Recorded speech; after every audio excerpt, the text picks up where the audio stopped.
Hello, hello, hello. Welcome to the live stream, my friends. I think I'm muted. Welcome, everyone, to the live stream. Thank you guys so much for being here. We are live. Is everyone having a great day? Yes, thank you, Demar. Hope you have a great day too. And Lottie, hi, Lottie. Hope you're doing well. Your family's doing well as well. Welcome, everyone. It is time because we have a discussion live stream today. Consider this a mini podcast. So we have some content creators out there who would like to come on and talk about this particular topic, debate. If Paul, Joycey, anybody's out there who would like to come on and talk about this particular game, or not game, but topic, let me know. I'll send you a link because this is one that warrants discussion, right? I think this is a topic that is affecting a lot of people, in the gaming industry, not just Nintendo. And I think that we have to discuss it, right?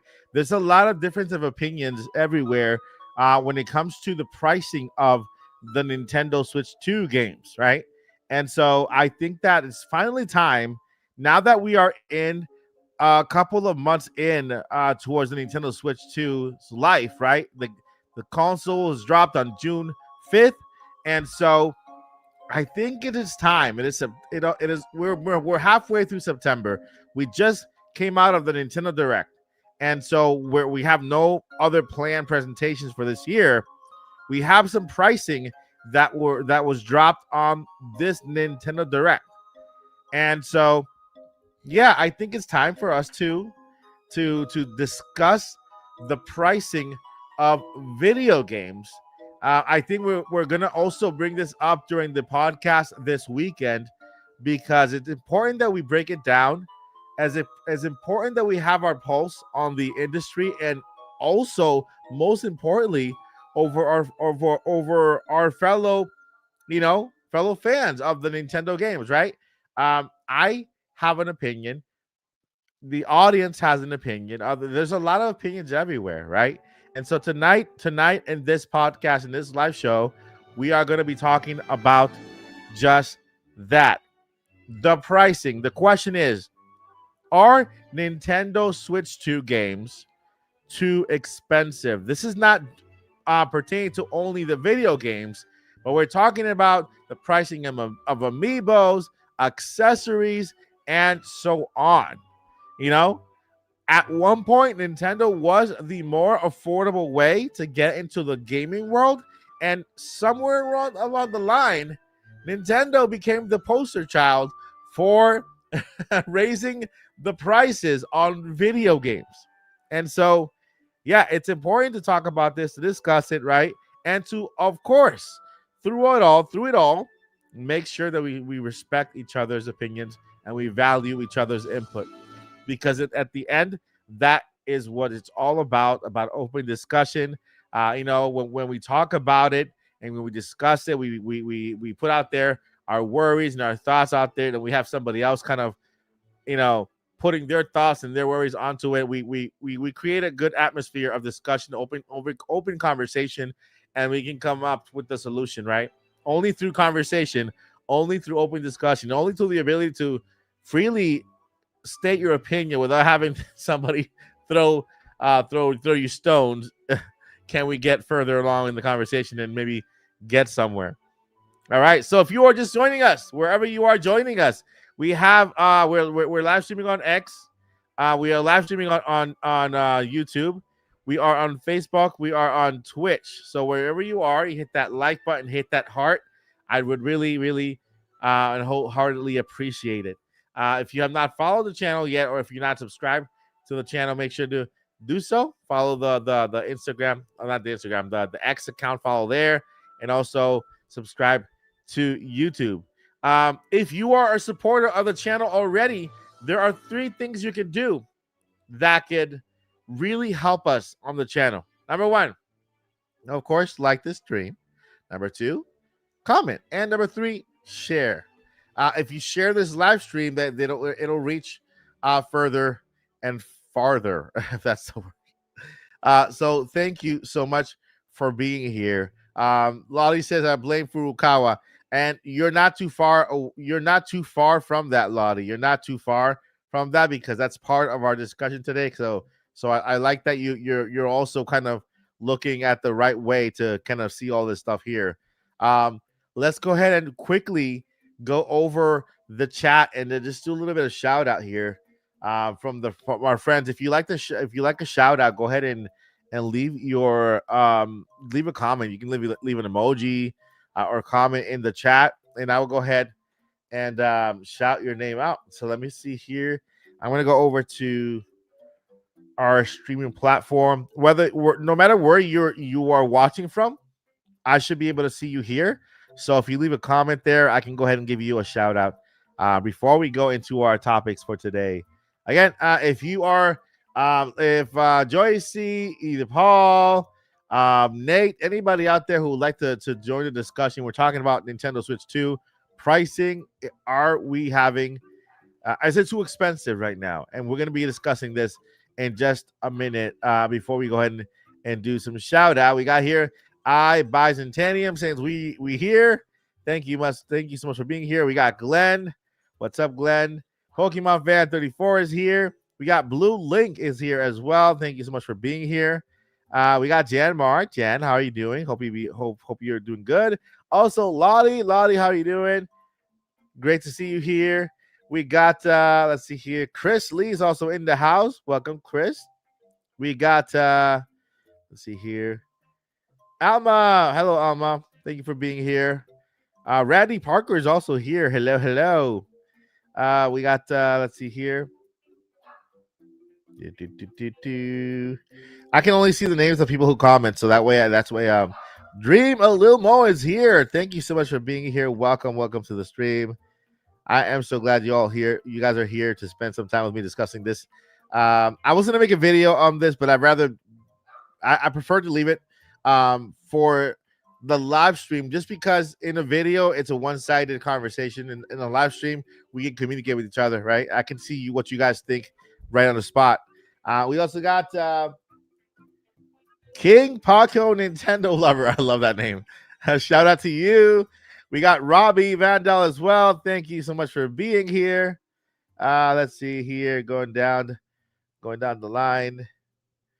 Let's see. I should be able to see any other comments from X also here. If you're commenting on X, Tiara is also here. Welcome so much. Thank you so much for being here. Yeah, those are all the comments we have that I see, at least that I can see here in the chat area. Paper Toad is also here. Hello, Paper Toad. Welcome to the live stream. Let's see here. It's Robbie Vandal, the WarioWare master of all time. That's a name. That is a name. So yeah, welcome everyone. Thank you so much for being here. Let's see here. Let me go ahead and update my live stream here, my chat. All right. Okay.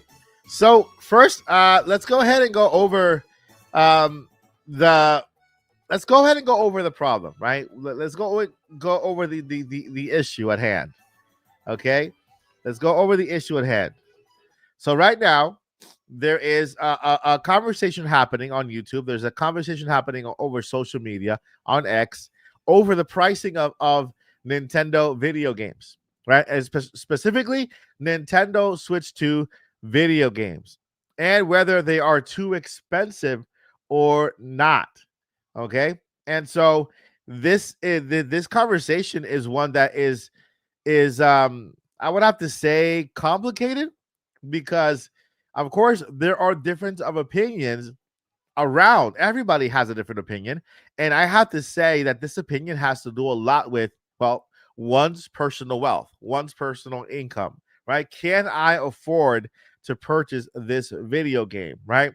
The answer is not the same for everyone. And so the important thing we do here is that we always go into this with an open mind. Okay, we can bring in inflation all we want. We can bring in video games from the 80s, 90s, 2000s, Red Dead 2010s. We can bring in all that information and talk about how much video games were in the past. Talk about how inflation has done this or that. At the end, the one question that really matters more is how we feel now about the video games, because how we are feeling now is an indication of how we live, right? Like, for example, I personally, like, can't afford to review Nintendo first party games throughout the year, because they have Nintendo games at right now specifically $70. And so I have to pick and choose what games am I gonna buy now? What games can I buy later? What games will I have to wait a little bit for the price to come down? And so, the you have to pick and choose what games you're gonna. For example, we have Donkey Kong Bonanza just came out $70. Mario Kart 80, Mario Kart 80, Mario Kart World, that would have been a better name, Mario Kart 80. Mario Kart World was $80. I had to purchase the $80 copy just because my Switch 2 bundle was canceled. And so luckily I had pre-ordered another one on GameStop just in case, right? So $80 there. The very next month, $70 another game, right? And then the very next month, there's another title. So there is that. You have to keep in perspective who's talking, who is saying this is too pricey, right? Because not everybody's gonna have the right answer. Not everybody is gonna say, "Oh, yeah, piece of cake. I can buy 20,000 games, right?" I can't personally. You know what I mean? And so there's a lot of arguments that are out there. Number one, inflation. I can tell you, inflation is okay, is true in certain parts of the United States, but not all parts of the United States, just because wages have not gone up enough to meet inflation. And this is something that I've kept an eye out and a pulse, I kept my finger on the pulse when it comes to earnings and inflation and pricing, right? And there are a lot of places in the United States where we have inflation, which means things are more expensive, and we have wages. Only certain companies have been able to at least increase and meet inflation. Not all of them.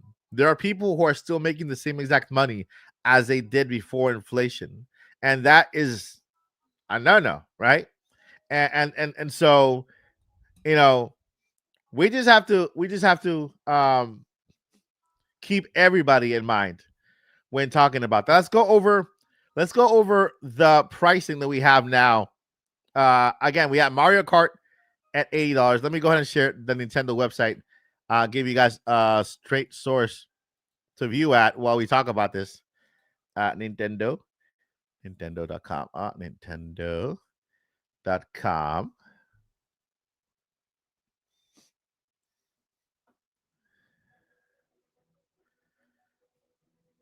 Let's see here. All right. 2026 Mario movie. Blippity blip. Video games.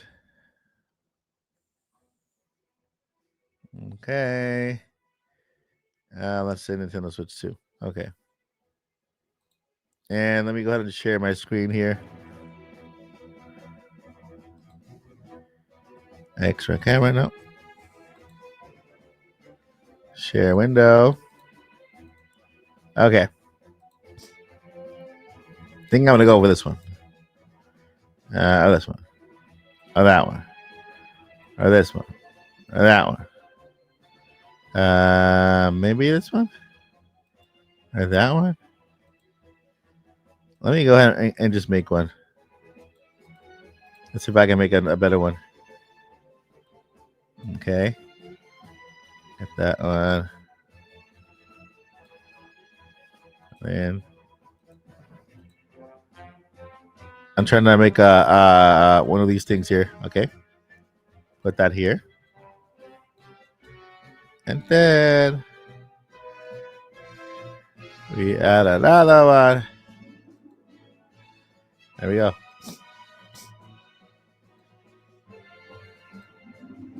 All right, I think that's good. All right, and save. And share screen. Share screen. Okay. And after that, let's go ahead and share that one. All right. Let me know if you guys can see it there. Let me know if you guys can see the screen there. I can always bring it closer, and hopefully that's good. Let's see. Yeah. So there we have it. All right. So let's also people hate the stupid virtual boy debacle. We'll be talking about that too. Or is it Orium? Orium? Is that your name? Orium? Let me know if I'm pronouncing it correctly because I want to make sure I am. But we'll be talking about that virtual boy thing too. It's part of the conversation. I think it's important, and it's out there, so we can talk about it. But here we are with Nintendo Switch 2 here at the Nintendo website, and we'll be talking about all that fun stuff there. Again, if we have anybody out there who wants to join in, Nate, we have Landon. Anybody who wants to join the conversation and then pitch in, you can. Let me know. I'll send you a link. But yeah, let me know in the chat. You guys confirm that if you can see the screen well. I just create this layout to make sure that everybody can see the screen. If you can confirm in the chat, if you can see it correct, good. I can maybe make it closer, like that. Not sure if that is making it closer, but yeah, let me know in the chat, then I can continue. All right, looks good. Thank you. Appreciate it. All right, so here we are. Kirby Air Riders. We have Donkey Kong Bonanza plus the Emerald Rush. That's another thing that we can talk about because it's out there. So let's go ahead and go here. Let's start here. Let me see if that is showing well on. Okay, so let's start right here. Off the back, Nintendo started their year with their Nintendo Switch 2 Live with a $79 game, an $80 game for Mario Kart World. Mario Kart World has not been, well, at the beginning, of course, it was received with excitement because it was the new, right? But then people played the game. They played the entire thing. They found out that, okay, they passed the entire thing. And then other than racing, there's an open world that seems to be empty. And so Nintendo has really done not much with that, right? People just went over the game. A lot of people are going back to Mario Kart 8 Deluxe just because of the extra content that is available on Mario Kart 8 Deluxe. Of course, the extra racers that are available as well. And so, yeah, that was the beginning of it all. After Nintendo released the system at $449, which, I can't really tell you, oh, it's too expensive or not, because to some people, it was justified that the system is more powerful. They went ahead and released the first $80 game for Mario Kart World. Okay. And so that's when it all started. Then they dropped Donkey Kong Bonanza at $70, $69. They went ahead and proceeded to give us a Nintendo Switch 2 Tour, Welcome Tour, a game that should have been a pack-in, and that is completely, everybody agrees with this. Everybody agrees with the fact that the Nintendo Switch 2 Welcome Tour should have been a packed-in game. It's a very small game that teaches you about the Nintendo Switch 2, right? About the features and how to play and all that stuff. So that Nintendo Switch 2 Welcome Tour should have been free with every Nintendo Switch. Even if it was a free download, because there is no physical version of the Welcome Tour, so they should have packed that in, okay? And that we should have seen where Nintendo was going with this, right? Instead of packing it in, they charge you $10. Then, of course, we got the Nintendo Switch 2 versions of The Legend of Zelda Breath of the Wild, by the way, an old game, which is a port from Nintendo's Wii U, from Nintendo Wii U to Nintendo Switch, and now from Nintendo Switch to Nintendo Switch 2. They charge you $10 extra dollars to update to the Switch 2 edition.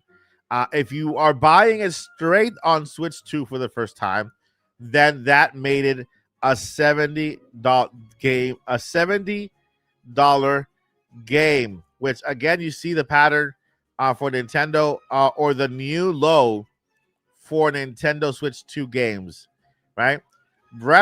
Tears of the Kingdom, that was originally $70, one of the most expensive games on Nintendo Switch, went up to $80 for getting the same treatment, the HD treatment on Nintendo Switch 2, the 4K treatment on Nintendo Switch 2. So that one went up to $80, right? And now, we after that, Nintendo released Mario Party Jamboree, the addition to that, and brought the game up to $70 to $80 for the the game plus the extension or the DLC on that. Same thing with Kirby and the Forgotten Land. I have not played this. Let me know in the chat if you guys picked up this version. Is it worth it? That's another thing. Is it worth it? Then of course, Mario. We talked about this. Let's see here. Okay. And yeah, I mean, so far, there. Those are the only games that are out, right? Now, of course, Nintendo then gave us a 45-minute direct on Kirby Air Riders. Okay, Kirby Air Riders, with Kirby Air Riders at $69.99. So again, the new low for Nintendo Switch 2 games is $70. That's the new low. Their new standard pricing, $70. And we got the Kirby Air Riders 45-minute direct on August 19th. Apparently, there is another direct coming for this game, right? And I believe. Let me know if I'm correct. Maybe I'm misremembering. Did they announce a DLC for Kirby Air Riders also? Right? Did they announce a Kirby Air Riders DLC even before the game is out? Or was it a Pokemon Legends? It was a DLC for a game that has not yet been out. Okay, so at this point, we have settled that Nintendo's base price for their big titles is $70. $69.99. Okay. And so Metroid Prime 4 Beyond, a Nintendo Switch game, also has the Nintendo Switch 2 edition, is $59 on Nintendo Switch, is also $69 on Switch 2. Hyrule Warriors is a Switch 2 game, so it starts at $70 also. Pokemon Legends Arizona is a Switch 2 $70 game, is a $60 game on Nintendo Switch. And the final I would say straw that broke the camel's back was the Nintendo Switch 2 ports and Nintendo Switch ports of Mario Galaxy and Mario Galaxy 2. Okay, so and then they gave us two pricing points for each game: $40 for Mario Galaxy 2, $40 for Mario Galaxy, and if you're gonna buy them both together, then you get the combo Mario Galaxy 1 and 2 for the $70. Okay? So I just wanted to break down all the pricing for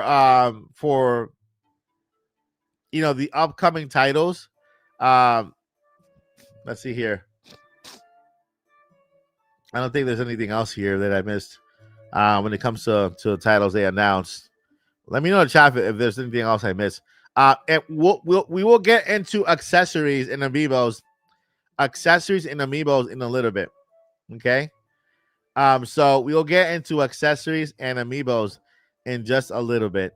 Now let's go ahead into the one that's kind of causing all the commotion, because this is the game that's causing all the commotion when it comes to its pricing. All right. If you buy it on Nintendo Switch or Nintendo Switch 2, it'll still be $70. So you're getting Super Mario Galaxy and Super Mario Galaxy 2 for the $69.99. Okay. Now, how is Nintendo justifying this? All right. Explore the galaxy in 2 classic games, travel the stars, and blah, blah, blah. Okay, so here is how Nintendo is justifying the price point for these 2 titles. Okay, now the one thing I want to point out, guys, these titles are not the same version of the titles that were released on the Wii. Okay, now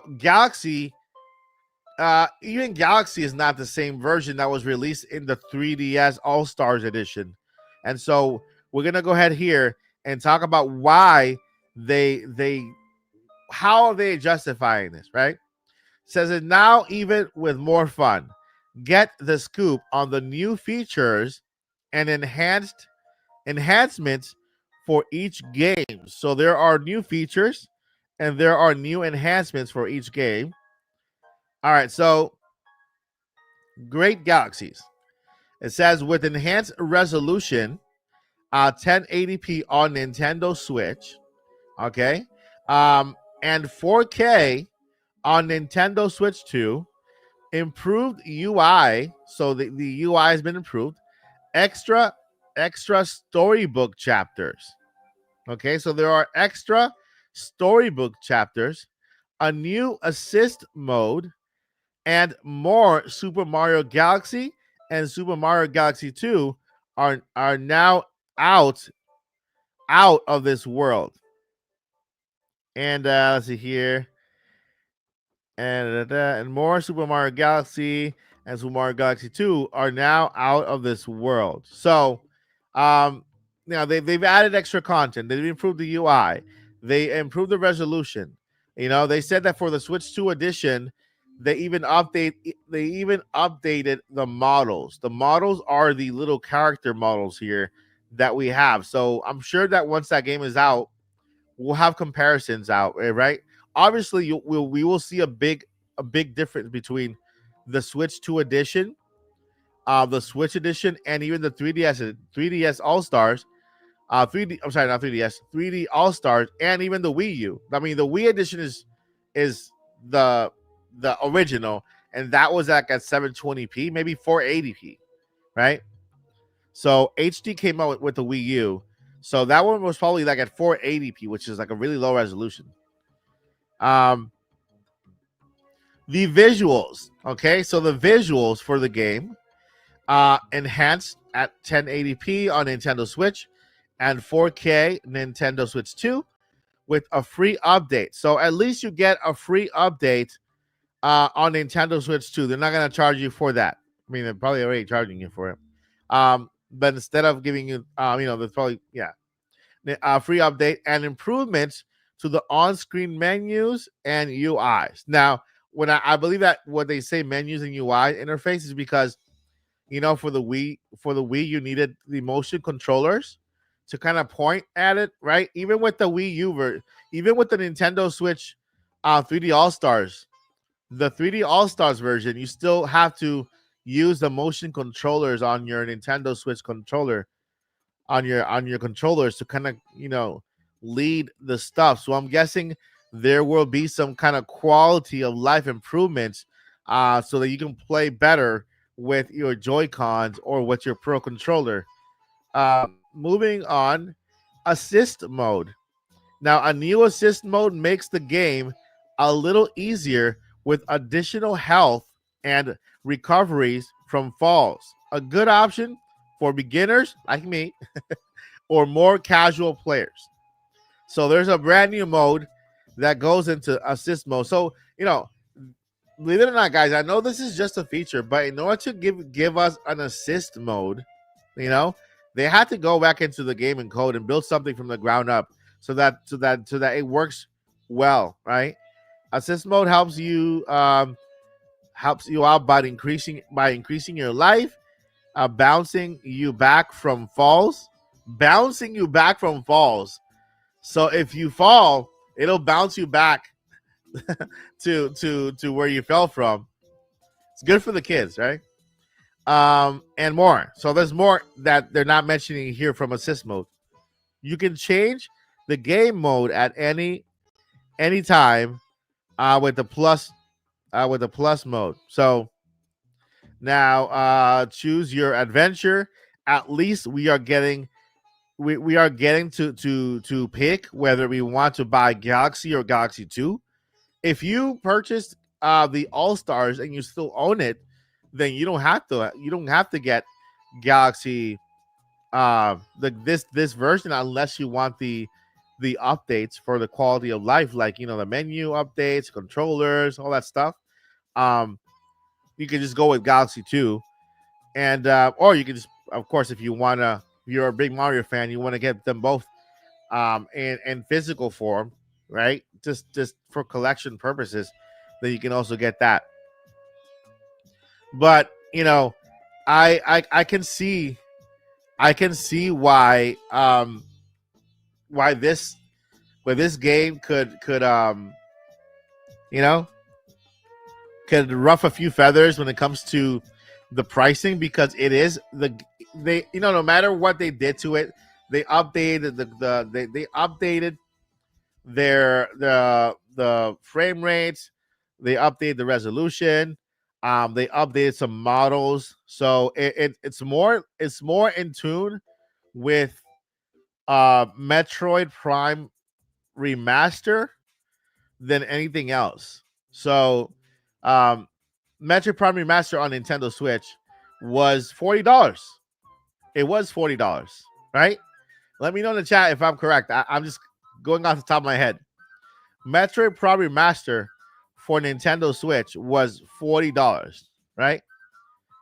Let me know in the chat if I'm correct in that, because I'm thinking off the top of my head. And so these two versions are technically also remasters, just like what they did with Metroid Prime 4. So the visuals will be improved, the quality of life. It visually it'll be a game in tune with this generation, right? Visually, you know, and so right now all we have is the announcement and the price and what they told us to bring the games are the games provide. It we'll have to find out once the games are released to really test it out, to see how they play, to see what the quality of lives are, to see how the game looks, in order to dictate whether these games are truly okay.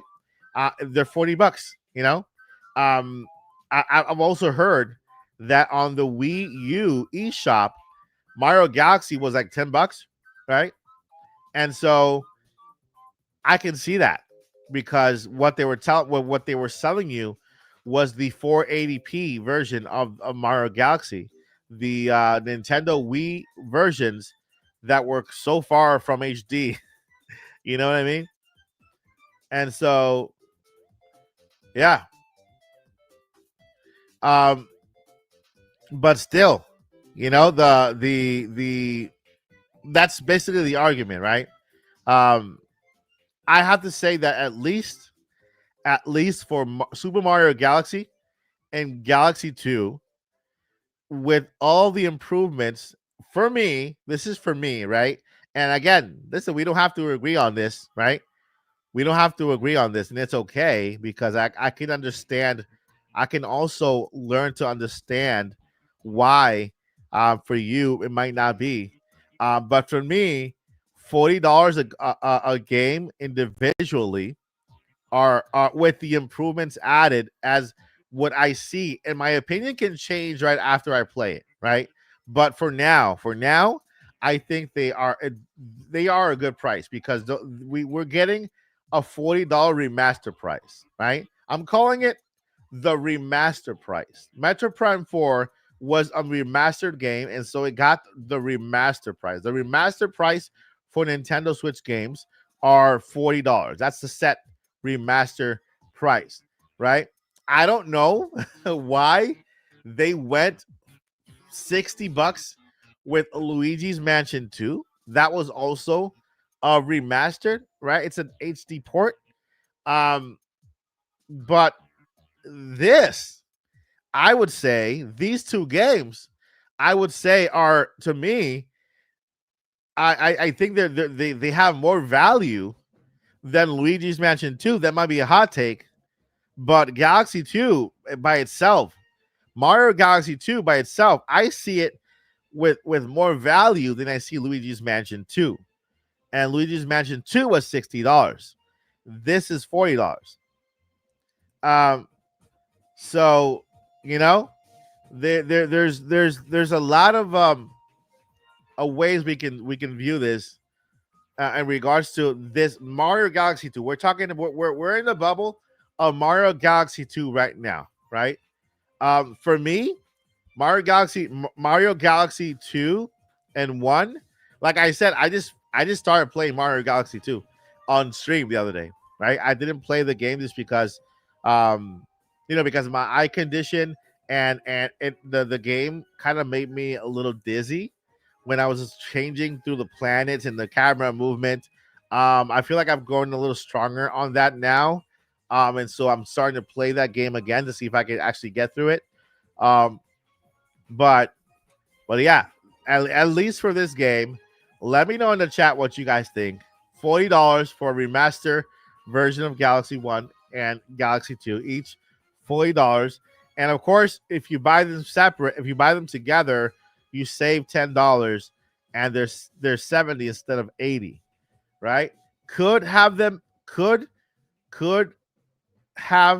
they been $30? Yeah, they could have been. Can Nintendo um afford to make this game $30 each? Again, yes, they could have, right? Because the reason this is why I believe so. This is first thing. It's a Mario game. Mario games sell. This game is already selling more than other titles that have been released before or have been announced, right? And so, no, yeah, both for 30. I don't think that's way to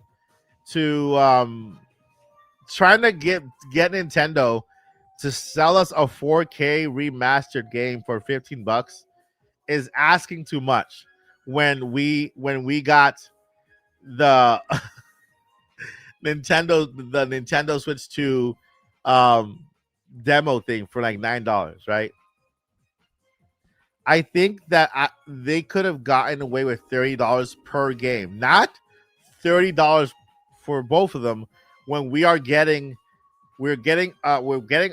highly improved titles, Mario Galaxy 1 and 2, right? Now the other thing is that they could have just released Mario Galaxy 2 on its own because people were asking for Galaxy 2, right? Everybody was asking for Galaxy 2. Now, let me ask you this question.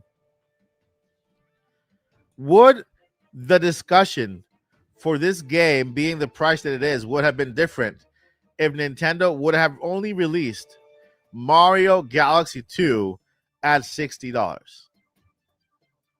You know, that's the question, right?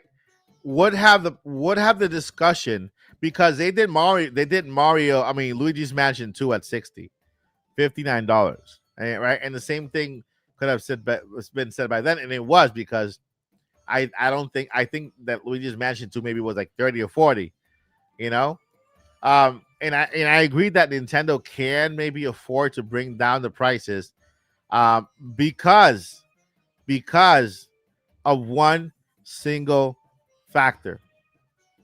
These titles are evergreen. These titles will make a profit for Nintendo. They will make a profit because they are evergreen, right? They are evergreen titles. I'm not gonna and Nintendo, by the way, they're evergreen, and Nintendo also wants to make a profit on these titles as soon as possible. They want to get their returns on what they invested in them, right? And so once they once you see Nintendo, get their profit, I think with $30 they could have gotten their profit, right, on each title. But we can't expect Nintendo to give us a Mario Galaxy 2, right, at in HD and also 4K resolution on Nintendo Switch 2 for $15, right? That's just not that for us as fans is asking way too much, right? Asking too much, right? And no, Mario is not losing popularity, not one bit. Mario's popularity is actually increasing, with Mario being the most recognizable character or mascot in the entire world. So yeah, Mario is not losing popularity, not one bit. You know, that's why they're expanding. We got the Mario movie coming out again. We have the theme parks, which are going nuts right now at Epic Universe, Super Nintendo World. There's a wait. I can't just walk in to Super Nintendo World right now where we live. I live minutes away. There's a wait to get into Super Nintendo World, right? And of course Mario is the most recognizable type, the character in the world. So popularity, has nothing to do with how Nintendo is pricing this right now. The big question is, are Nintendo Switch 2 prices too high? I can say yes. I can say yes, right? I think that the reason why I think I say yes is because Nintendo promised us tiers. Nintendo promised us pricing tiers, right? When we got that $80 game for Mario Kart World, Nintendo promised us pricing tiers, right? Some games will be $40, some games will be 50, some games will be 60, and some games will be 80, right? And so if all we've gotten has been 70, 70, 70, and 70 and 70, right? Where are the pricing tiers? And we're looking at games right here. Let's go over the list. You know, we're going over the list here. You know, um, there are not a lot of pricing tiers going on here. What we see is a lot of price increases.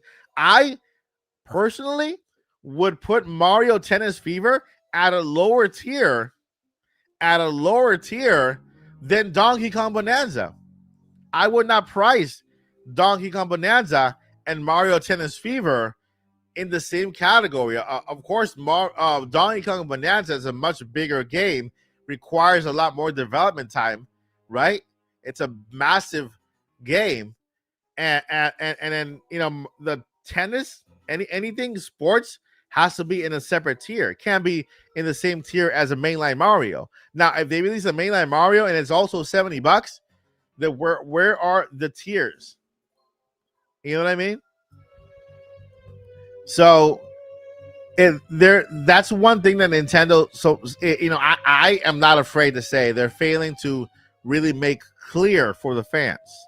Right now we have no tiers. I'm not talking about tiers of the kingdom.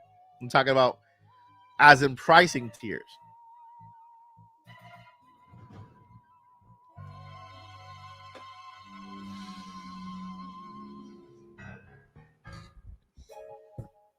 But yeah, You know, and so we have now I have to jump in and defend. I'm sorry, defend Nintendo just a little bit when it comes to the argument against Final Fantasy remake being what is it $30? Final Fantasy remake being $30 on Nintendo Switch. Let me know. Is that the price for Final Fantasy remake? Let's see here. Where are the video games? Let's see. Hades, Adventure. Looking for it. I think I saw it somewhere here. And yeah, not here. $40, right? $40.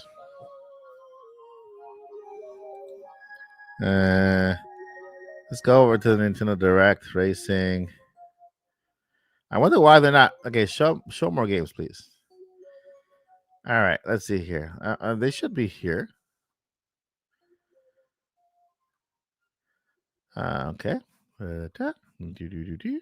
Resident Evil. My God, look, guys, look at all these amazing games we're getting, man. Indiana Jones and the Great Circle, Resident Evil Requiem, man, Dragon Quest 7 reimagined. Okay, so yeah, the limited early purchase edition Final Fantasy Remake Integrate Digital Deluxe. This is the Digital Deluxe version. Okay. So this is the Digital Deluxe version for $60. I think it's 40, right? But yeah, it's 40. Okay. So we have the Digital Deluxe for 60, and we have the $39.99 version. Do you guys want to know? Can I tell you why this price is where it is right now? Can I tell you why this price is where it is right now? Let me tell you. I want to hear some responses in the chat. Do you guys want to know exactly? And I can tell you exactly why Final Fantasy remake for Nintendo Switch 2 is $40. Okay, and it has nothing to do with one age, two. It has nothing to do with it has something to do with one thing only. One thing only. Profit. Final Fantasy 7 remake already made profit. Like they made what the game cost to develop and beyond. So once a game in its lifetime, it makes its profit over maybe twice or three times its profit, then they can afford to bring the price down and continue to sell it. Yes, the game is about 4 years old. Okay. And so the reason why Square Enix can afford to just sell the game for what it's worth today across all platforms is because the game has already like twice again and over made the money that they needed it to make. And so they can port it and keep it at the same lower price. Okay, it all has to do with the bottom line. The bottom line. Okay, now Nintendo is a profit mega thing. They don't like to lower games at all. They like to continue that profit making. You know what I mean? But other companies, just smaller than Nintendo. Excuse me, smaller than Nintendo, they can afford to drop the price once the game has done what it needed to do. and so you know they lower the price by, let's say, $10, $20, and they keep it selling. We already have um Final Fantasy integrate. We already have Final Fantasy, the second title, Rebirth, right? Rebirth, and I think we're waiting now for the third title from Final Fantasy. Now, when those games come out, they're not gonna be $40. You know, they're gonna be higher than that. They're gonna be at a higher level than that. If the third Final Fantasy game comes out at the same time throughout all platforms, it's gonna be a little pricier than the $40. You know, Final Fantasy has already made what they need to do when it comes to their profit, and that's why they can do it. You know, they can do it. Um, let's see here. Dragon Ball Sparkling Water is there. Mina the Hollower, no release date just yet. Dragon Quest 1 and 2 HD Remake. It's there. Let's see what else we got. Persona 3. Little Nightmares. You know, games, indie games are basically on another different level, right? So we can't ever compare the pricing from indie games to games from AAA and first party publishers. We can't compare that. We can't. Okay, to say why are indie games launching their games at this price and why can't Nintendo do the same? There's no way Nintendo can do the same and stay viable as a company. There's no way they can sell those games and stay afloat. You know, we have to always keep in mind that Nintendo is like is a huge, giant, mega corporation worldwide, right? With over 8,000 employees, a lot of them, right? And imagine the salaries that they make, plus the benefits, right? And so you have to keep that in mind, not just what the game is costing, but how much does it charge? How much is it for the company to run itself and to have all these employees? Not only that, but when you take and you put into and the money that you take to market the game, to promote it, and the money that you take to reproduce the game, to make each copies and titles for physical games. Because remember, Nintendo's the only company out here that are literally fighting for some form of physicality in their game, right? Um, all their first party games are purely physical. They have digital and physical, so that money goes into that. If you buy on GameStop, GameStop takes a cut. If you buy it at Walmart, Walmart takes a cut. If you buy at Best Buy, Best Buy takes a cut. All of their investors, all of Nintendo's investors take a cut. So I mean, Nintendo needs to, that's why when you see a price of a game, and I can tell you, Nintendo Switch 2 pricing, yeah, it's a high. It's high. I'm not gonna lie. Nintendo Switch 2 pricing is pretty high up. They can afford to keep the pricing $60. They can do that, right? They can do that. Um, but then again, you have to understand that now the physical cartridge are a lot more expensive to put a game into a 64 gigabyte physical cartridge, like what Nintendo has given us, which is like magic, right? It is more expensive than having a game on a disc like PlayStation and Xbox do, right? There is so much that even we don't understand, or we still don't know about, that goes into this process. Like, you have to pay the developers.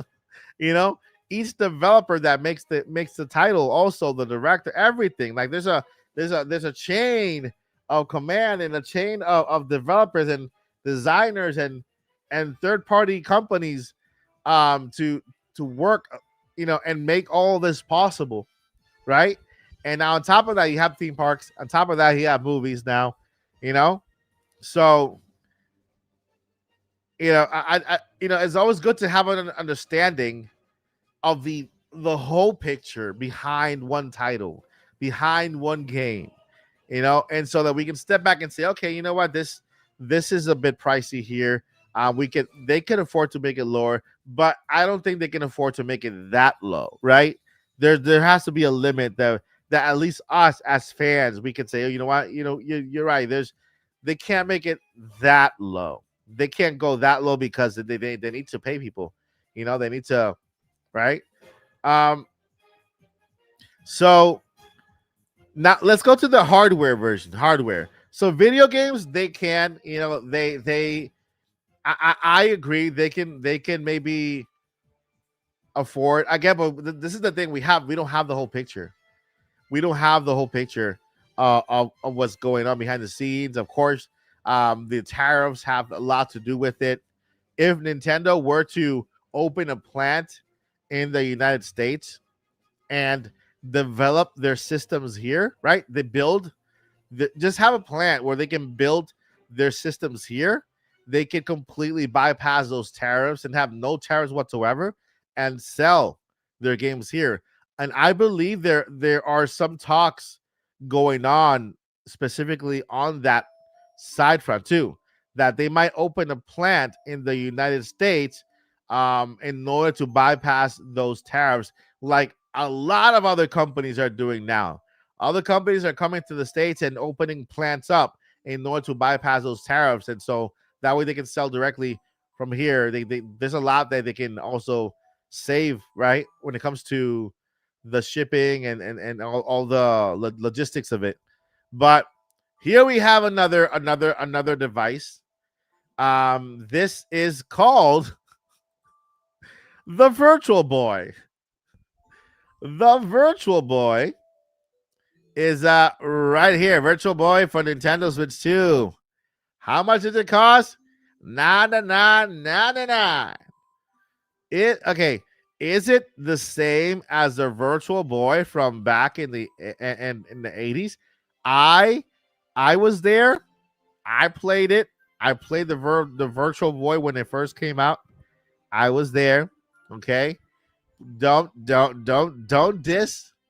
Do not diss the Virtual Boy.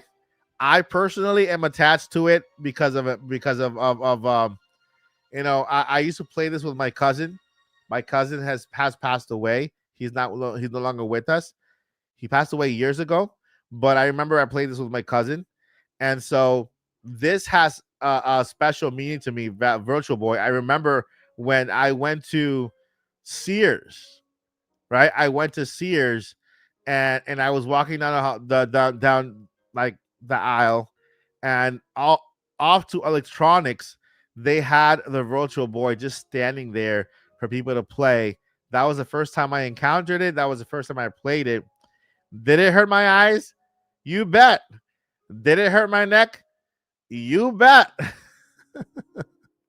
Did I feel like I was going to throw up afterwards?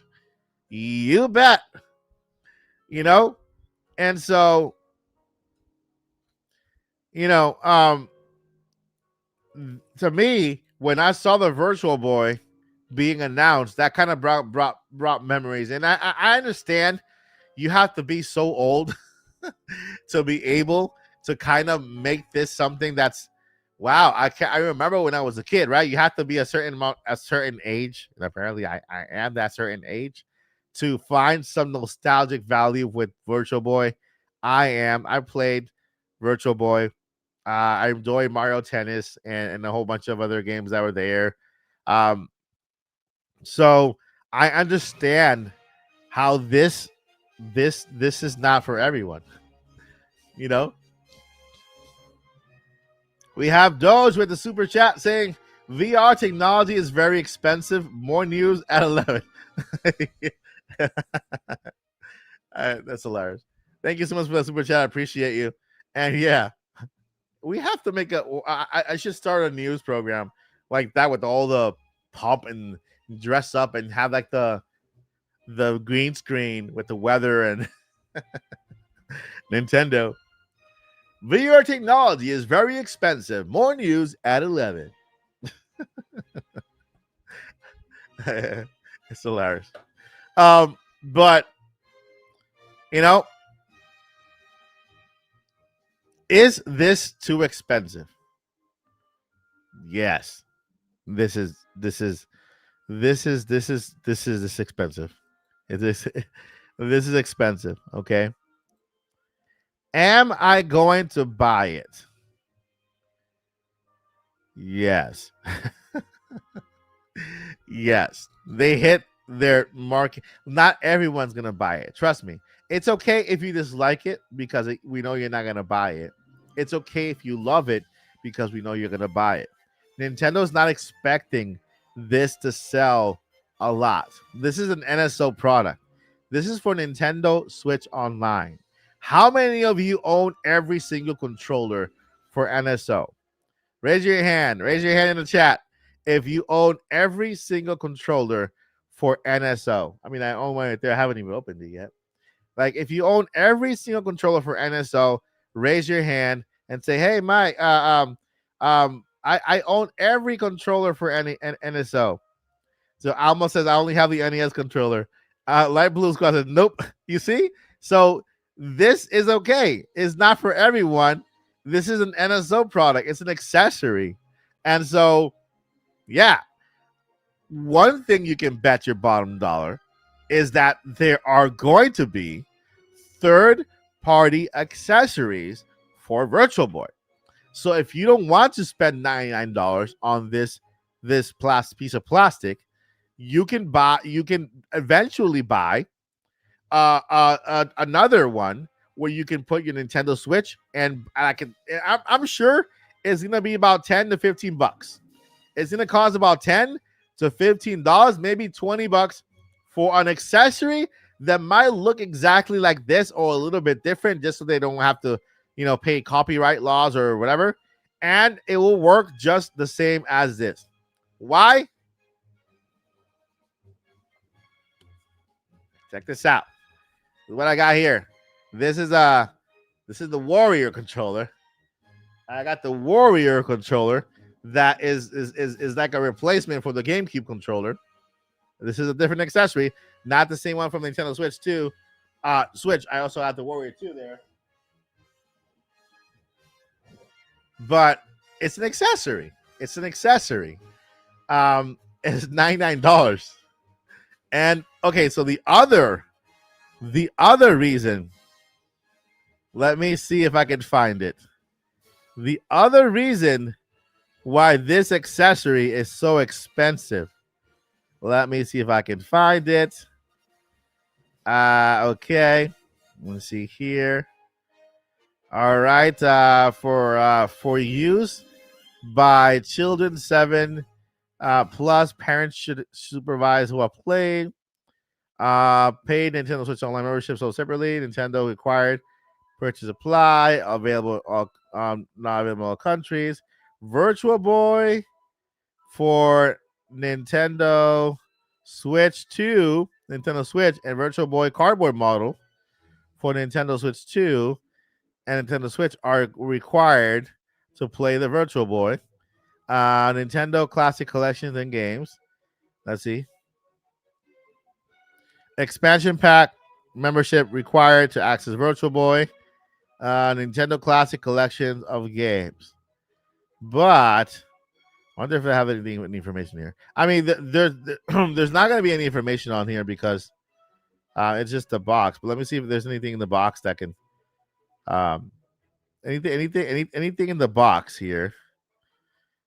No, I'm sure. Okay, so this is the reason why I'm sure, and this is, I mean, for now it's speculation because I can't find any. Let's see, read more.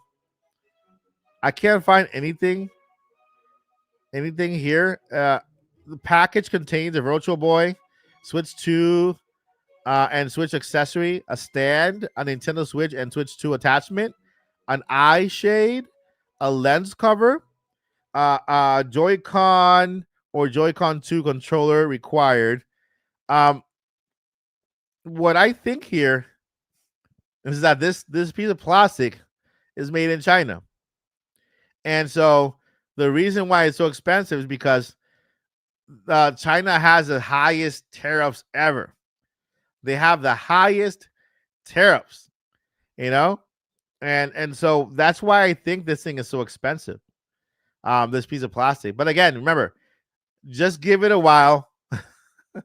If you want to experience Virtual Boy, but not really, spend $99 or even the $20, because there's another one. There's the $24 one here, which looks a lot more futuristic than the other one. uh oh my goodness, no. What in the world? Holy smokes. Is that how you use it? Is that how you Wow. That is not cool. That is not cool. That is not cool. So this is how you use the cardboard version. You have to flap it over the Nintendo Switch 2, and then take the Nintendo Switch 2 and literally put it on your face. Look how pretty I look with the Switch on my face, just like that.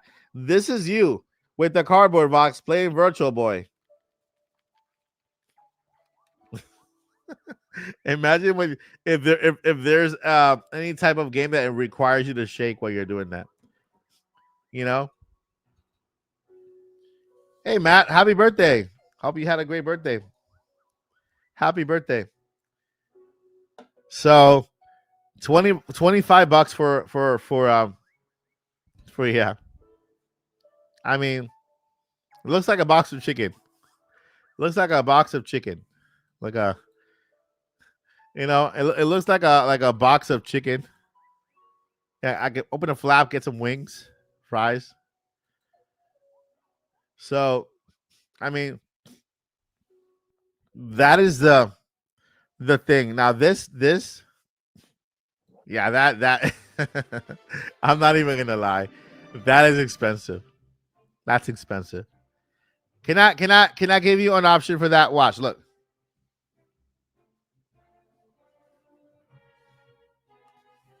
Nintendo, do you see this box? I promise you, Nintendo, that Virtual Boy box is made of the same material as this box. Nintendo, why not release a box, a Nintendo Switch 2 OLED, or I mean, Nintendo Switch 2 or Switch, okay, with a Nintendo Switch card for NSO plus expansion pack for a year, so people can play Virtual Boy, and then make it so that this box, you can fold it into a VR headset. If you're gonna make a box, okay, recycle, right? Be the environment, the green, be green. Like use what you have here. Open the box, and then have a section where you can fold it into that cardboard box you're trying to sell us for $24. Why not? There's plenty of cardboard here for two of them. You know, so just take this box right here, open it up, include the little envelopes or the film that we need inside there, which I'm pretty sure only costs you a couple cents, and then try to use this box, right, for that very reason. Now that you have a cardboard box Virtual Boy, you can do this. You can do this, Nintendo. I believe in you. Look, this flaps also. I believe that will give everyone the ability to experience Virtual Boy, at least with the cardboard box, in the cheapest way possible, right? It is what it is. I think that the same thing could have been done with Labo. Have you seen Nintendo Switch boxes? Remember when they came out? They were huge. They were big, big. And so we had Labo. Instead of Nintendo trying to sell us a piece of cardboard box, make the cardboard box into Labo so that this also serves an additional function for us fans, right? Then we can maybe just fold it back into this and put it in our shelves. But still, Nintendo,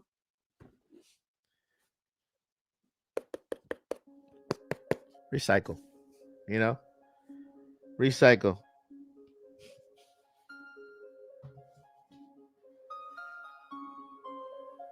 Trust me, Nintendo. If you do that, plenty, plenty would be super happy if you do that. Plenty will be happy, although plenty is not real.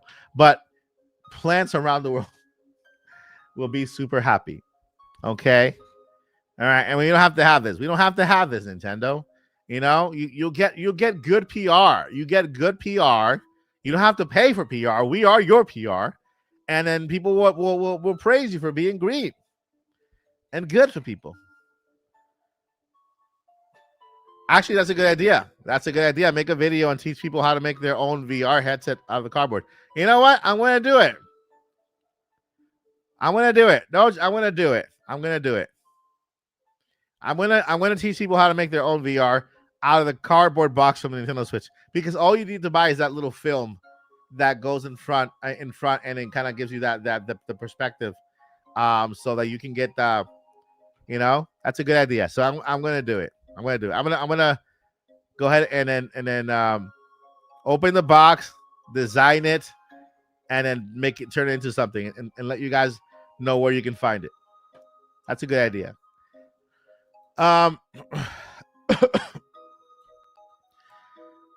So yeah, accessory wise, you know,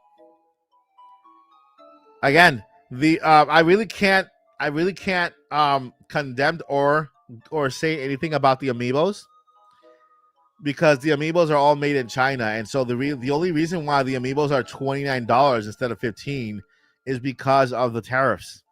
And so, you know, there really is nothing to be said about this one. Um and you know, that's basically it. Now what Nintendo could do is just offer amiibo figures, and then also offer the same figure but in card form, you know, at a cheaper price. They have the Animal Crossing cards, right? They have the Animal Crossing cards, which were amazing. And look at the cards here. If we have look at this Street Fighter 6 amiibo card series, only $5.99. So why not do this with every game you have? So the collectors could get this. You know, the collectors can pick up these amiibos, and everybody else who wants to take advantage of amiibos and still get those benefits, you can get the card. You can get the cards for like $5.99. With look, you get 6 amiibo cards, 6 amiibo cards for $5.99. So there are options for Nintendo when it comes to at least the amiibo area. Yeah, the amiibos for the other ones that mentioned, the Kirby Air Riders, are just ridiculous in price. This one right here,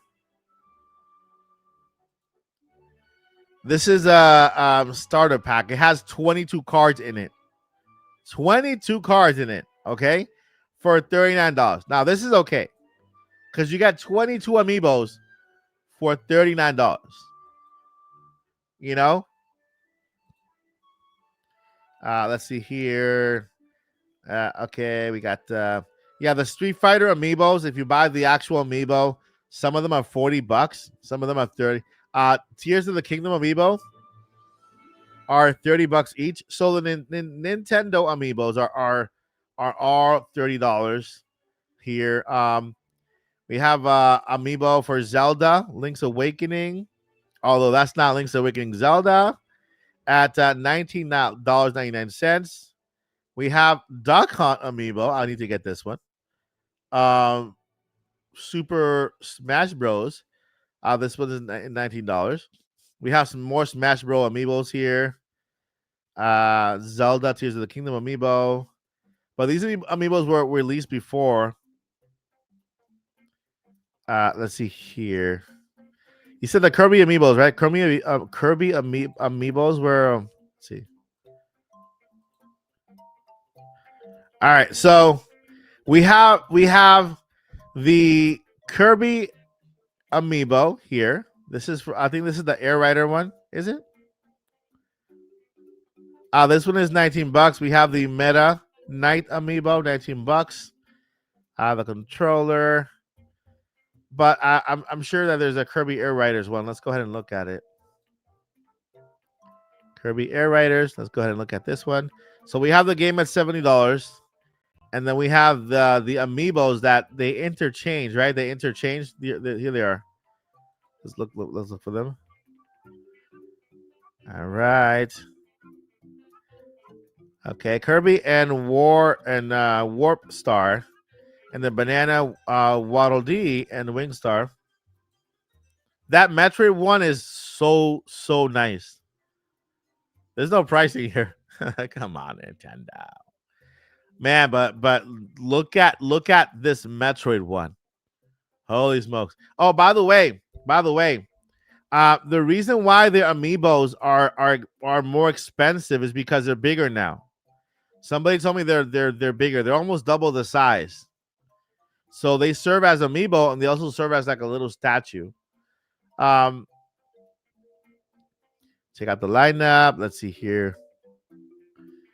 We got Silex looking. Man, this is just so cool. This is so cool. This is awesome. So yeah, apparently they're bigger now. They're bigger. The Mario Galaxy Amiibo is just beautiful, man. Look at that. That is so nice. So let me look at to see if they have what they have here. There's really no size information on them. And of course, Rosalina, man, this is beautiful. Look at how nice she is reading a book, looking at one of the Lumas. You know, this is very, very nice. Look at that. You know, yeah. So I heard that these Amiibos were bigger in size. So they're like mini statues. Instead of having the Amiibos like the small ones, they're actually bigger. So that's why it's about maybe $15 more than the other ones. So that this is the regular size Amiibo right here. They're probably like this. They're a little bit bigger. I'm like it's fun how they still have the Switch, the Wii U, the 3DS, and then the 3DS here, right? How they still have the support for this for 3DS.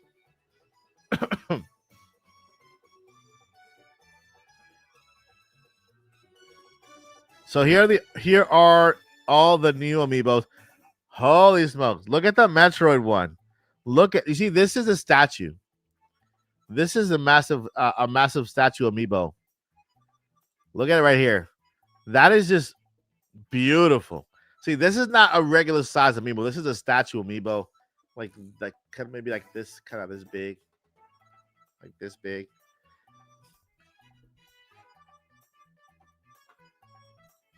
So let's see here. That should be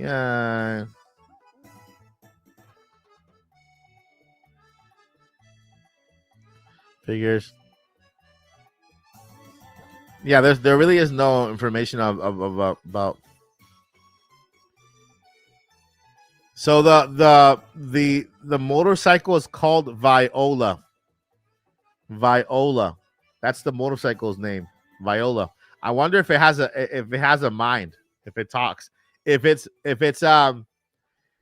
Viola is like try, you know, from Echoes of Wisdom, or like Phi from Skyward Sword, because it seems to run on the same energy that Metroid's new hand mechanic power kind of runs on. Knight Rider. I used to watch Knight Rider. I was a fan, Alma. They're making a movie of Knight Rider. This is insane, right?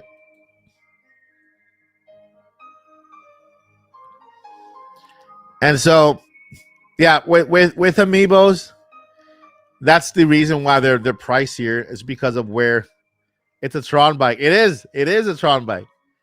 Um, because of where they're made, right? Like Nintendo has, they've always made their amiibos there, and so until the tariff thing gets resolved, or they can have them make somewhere else.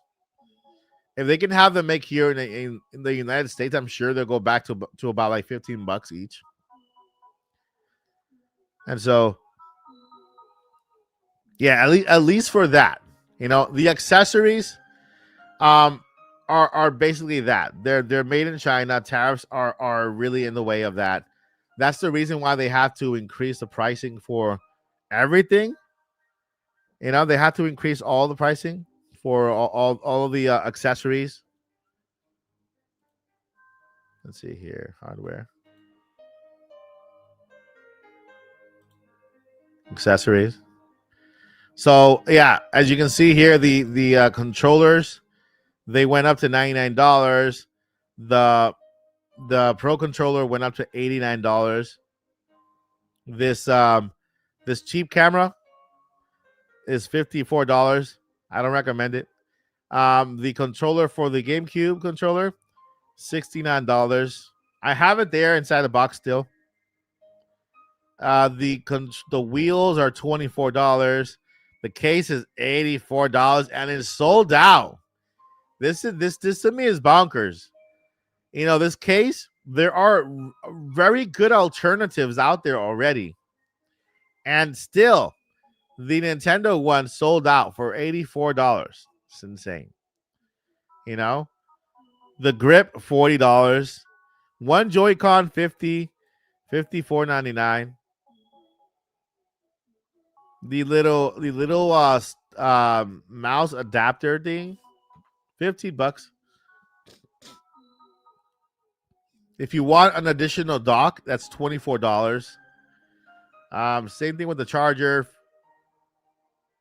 And yeah, I mean the reason why these prices here are expensive is because of the tariffs. So that we have no control over, and Nintendo needs to.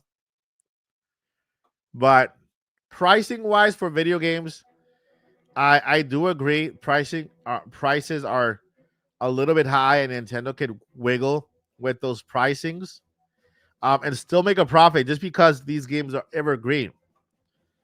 They're evergreen titles that will continue to sell over time, and Nintendo will make a profit. You know, it all depends on how fast they want to recover their investment. They want to recover their investment. If they want to recover their investment pretty quickly, then I'm sure that's why the pricing is high. Also, you have to keep in mind that right now we have a CEO for Nintendo that is a money man. He's a finance guy, right? He's a finance. Iwata was a creative. He was a developer, and so he put the fan set front and center. Um, Furukawa is a finance guy, right? He has his strength, right? And their weakness, like every president does, right? Same thing with Doug Bowser. Doug Bowser is a money guy, right? Reggie was a creative, and so we went from having Iwata and Reggie, which were two creative powerhouses, right? They were very outgoing. They were very out there. They were all about fun and kind of community outreach and stuff, And we went to a more finance focused Nintendo, right? And it happens with every company. I mean, we went from Steve Jobs, right, at Apple, to Tim Cook.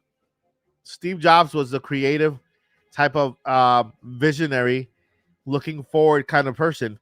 Um,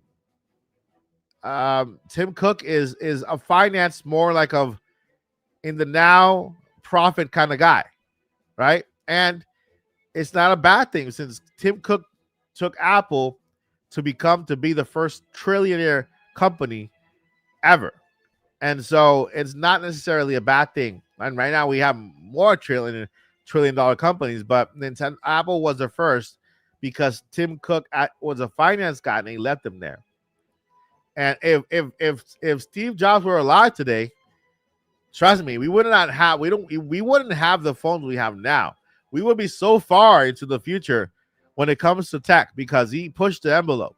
He wasn't content with the same. Tim Cook on the other side, he is a more of a slow. If it's not broken, don't fix it. Let's give you incremental upgrades to each device, and you'll be fine. So we can already see this with Nintendo. We got the Switch, and we got the Switch 2. They look exactly the same. One is bigger, black, has color little ring in their Joy Cons, but essentially it's a Nintendo Switch, right? Kickstand, screen, Joy Cons, right? Little increments, magnetic, bigger screen, more power inside, but it's the same Nintendo Switch, right? Same thing with an iPhone. This iPhone has looked the same for the past 5-6 years. And so, you know, the person who leads this company and the person who leads this company now are in of similar mentalities. They think the same, right? They're money people. And yeah, the next one is going to be a Super Switch.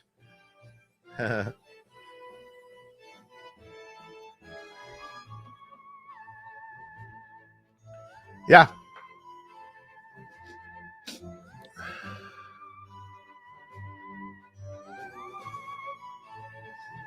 Yeah, it's a different company.